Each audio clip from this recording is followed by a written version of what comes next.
Hello, this is going to be a long video, but I have a lot to say, so bear with me. And we are now many who are safe and released from imprisonment and absurd mistreatment, but many of our comrades from global Sumud Flotilla are not, and they need to be released now. But most importantly, we are not the story. Thousands of Palestinians are currently being held in Israeli dungeons without a trial, hundreds of which are children. Millions are living trapped under an illegal siege in an apartheid state and occupation, who are being systematically starved and bombed to pieces. Basic societal infrastructure is being targeted and destroyed, and Palestinians are being systematically deprived of their very basic rights and means to survive, such as producing their own food, controlling their own territorial waters, and children being able to go to school. And the whole world knows that this did not start on October the 7th, 2023. And these Israeli war crimes have happened with impunity and with help and legitimizations from our governments, institutions, and media. And this is the story here that people should be focusing on. Do not let me and other volunteers on the flotilla be a distraction. And the global Sumud Flotilla is about solidarity with Palestinians, international solidarity. And what Israel did was mainly not to illegally abduct us in international waters and abuse us in prison, but it was that it stopped a humanitarian mission and violating international law by preventing humanitarian aid from entering Gaza, a population that are being systematically starved by Israel. And this is a blatant violation of international humanitarian and maritime law.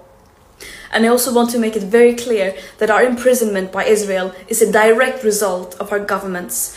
They keep talking about the importance of upholding human rights and international law and to get aid into Gaza. And then when we do their job, trying to do just that while being completely peaceful and abiding by international law, they fail to ensure our safety.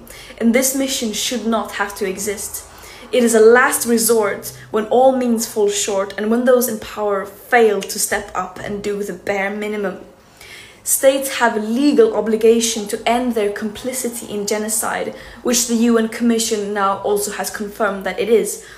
And this current lack of willingness to do so is a crime against humanity. Israel does not have immunity from international law, even though it might seem like it from their genocidal propaganda.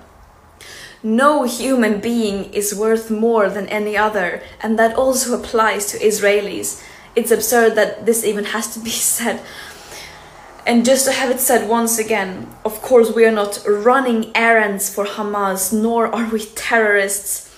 Israel think they can get away with only recycling their old arguments and smear campaigns to justify their atrocities without addressing the evidence of them committing a genocide. But the world sees through their desperate lies. Terrorism is defined as the calculated act of using violence to incite fear in a population for political control.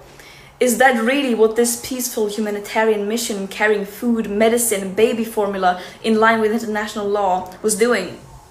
One can really ask who the real terrorist is here.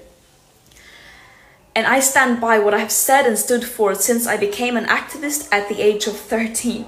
I will continue to fight for a free world, a world free of all forms of oppression and racism, where we put human and planetary well-being over short-term economic profit and geopolitical control for a few.